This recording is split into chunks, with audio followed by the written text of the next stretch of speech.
દાદા તમે હાથે જ લખો છો ને બધા બધા તમારી રીતે તમારા ઉર્મિથી જ લખો છો? અનુભવ કેટલાક આપણે આવા પુસ્તકો આવા લખ્યા છે? મારો કે 300 સમથી લગભગ બુકો ચારક થઈ. 350 બુકો એ બનાવી છે એટલે 350 પદની એક બુક. 350 પદની એક બુક. હા એક 3-4 બુકો હા બનાવી બનાવી છે. તો દાદા થયા. બીજી સાખીઓ હા આમાં ભજન.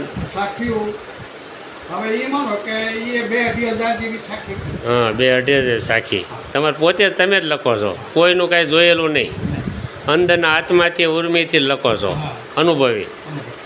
તો તમારું સરસ મજાનું જ્ઞાન છે દાદા. અને પોતે તમે બ્રહ્મદેવ તરીકે આમાં પાછળની તમારી પંક્તિમાં લખો છો ને હા એટલે વિરામ. એની અંદર તો શું કારણ કે ભાઈ આપણે તો એમાં કોઈ ધાર્મિક કહેવાય નહીં, ધાર્મિક બીજો નહીં, એનો સદવિચારો કહેવાય, સદવિચારો અથવા કહેવાય. કોઈ લૌકિક હોય હા કોઈ એ સમજણ હોય તો સમજણ હોય તો ભાઈ આને સમજણ લાગુ પડે એમ, આને સમજાવવા માટે આ લખ્યું છે એમ કંઈ લખે. કે તમારા માટે કોઈ વસ્તુ આપણે કોઈને સારું લગાડવા માટે નહીં.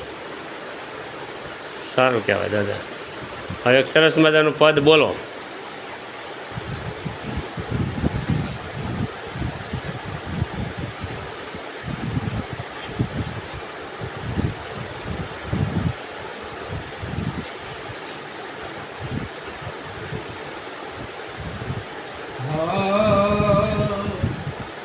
આપણે ઘણી પહેલા વાત કરી હતી હા કે ભાઈ આ મન જે છે મન. સહાય કરનારું છે. હા સહાયક છે જીવનમાં કાયમી, એને બગડવા દેવું નહીં. હા હા સહાયક છે જીવનમાં કાયમી, એને બગડવા દેવું નહીં, એને બગડવા દેવું નહીં, એને બગડવા દેવું એવું નહીં.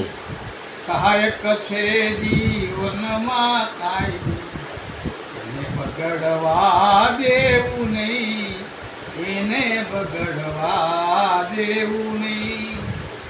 દેહની અંદર શોકી કરતું, હા દેહની અંદર શોકી કરતું, કંઈક વિચારો પેશે મહી, હા ઘરી જાય અંદર. કંઈક વિચારો પેશે મહી.